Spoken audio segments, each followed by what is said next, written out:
Welcome everyone. If you're joining us for the first time today, we are going to paint some butterflies.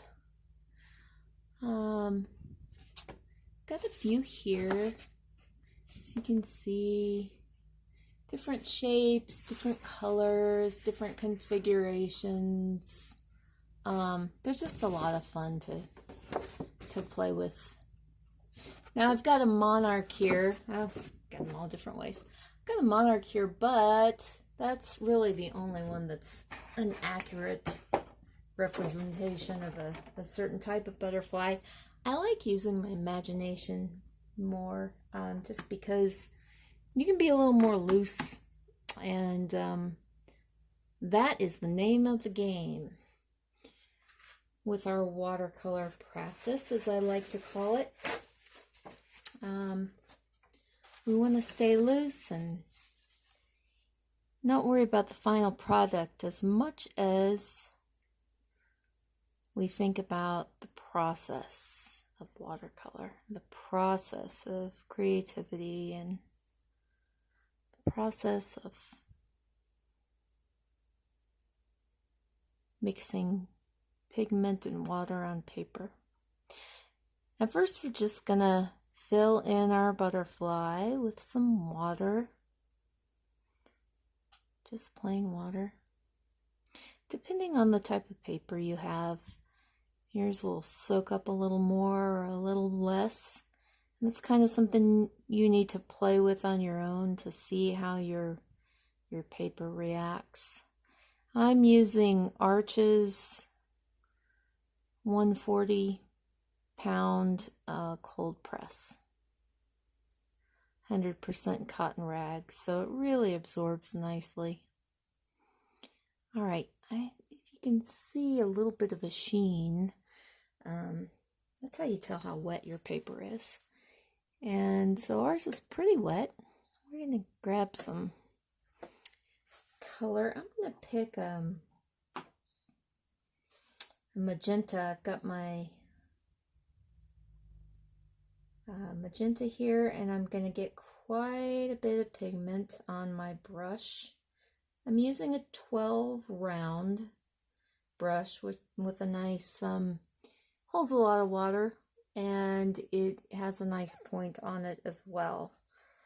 But it's not really for detail, it's more for broad strokes in larger areas, which I like to use on my butterflies. Now, watch that water. Just grab a hold of that pigment and pull it out.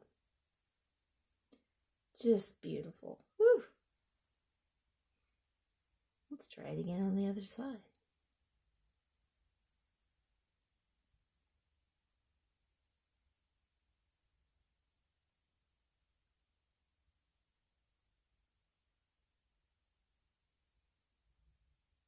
Now, depending on how much pigment you got on your brush and exactly what pigment you chose, yours may or may not react like this. But this is a quinacridone magenta, and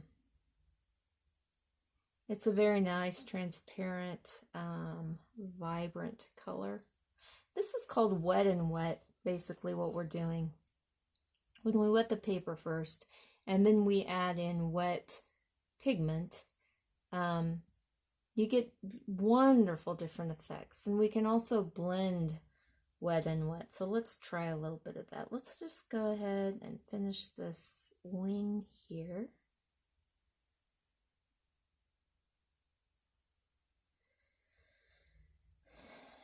Now listen, if you've got something great going on with your butterfly, and you've got an effect that you just love, then you just stay with that.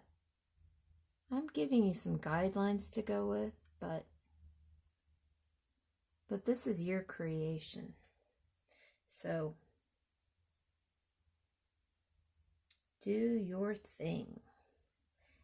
Now I'm going to get a little bit of my pyrrole orange on here just because I like it. And I'm going to go in and I'll add a little the orange down in this color. It's going to blend with that magenta, and I'm just kind of flicking it outward. But do you see how the watercolor and water just do the work for you? We're keeping it loose. We're having fun. Yours is not going to look exactly like this, and that is totally fine.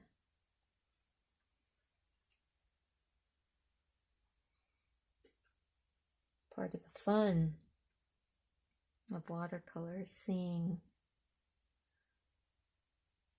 what happens from day to day, because it's always different, depending on even the humidity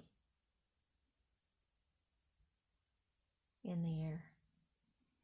So if you're in Colorado and you're doing this and I'm in St. Louis, Missouri, we're going to get different things happening on our paper. I like that dark value, so I'm going to just go in here and tap in a little bit more of my Pyro Orange, because I think that looks cool. Maybe a little here too.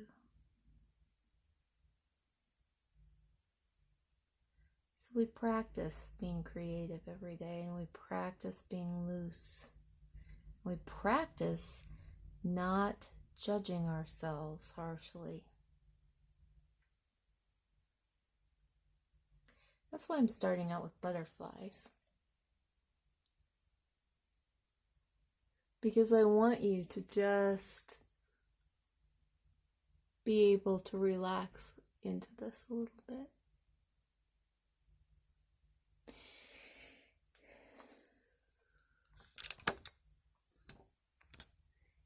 Oh, there we go. All right.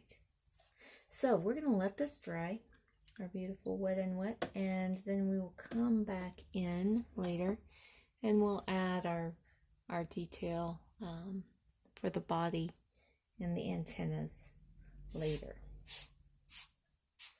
All right. Hope you had fun. See ya.